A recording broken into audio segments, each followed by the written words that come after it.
Hi, boys and girls. I've really been overdoing it lately. And it's all because of this stupid government and the cost of living crisis they stubbornly refuse to do anything about.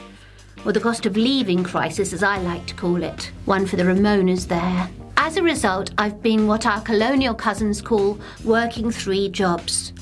I was doing the day shift at the nightclub, the graveyard shift at the day centre, and the night shift at the graveyard, and it all got too much. So what did I do? Well, I'll tell you, but not until you like this video, subscribe to the channel and hit the bell for a reminder when it's a Trudy Tuesday. Now, inflation is what happens when... Actually, let's use a real-life illustration.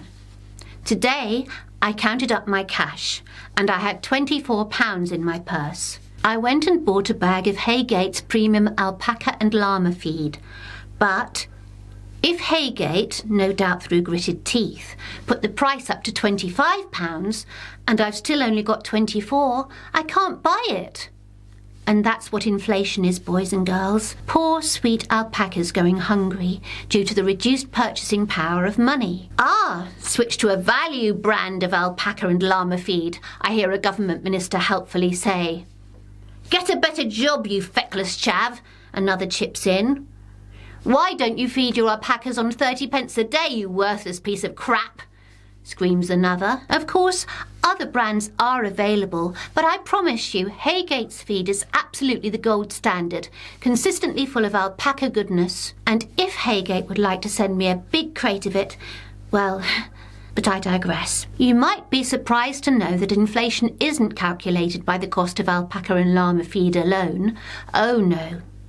I did 10 minutes in-depth research while my alpacas were getting hungrier and hungrier and found out that there's a basket of 12 goods and services that are used. You know, things like utilities, food and drink, clothes, white goods and so on. Which means we all have our own individual rates of inflation determined by what we buy. The bad news, of course, is that it doesn't matter what we buy. Everything's going up and we're all buggered. Plus, nobody ever says how much the actual basket costs. You know, the one they put all the goods and services in. I bet Martin Lewis knows.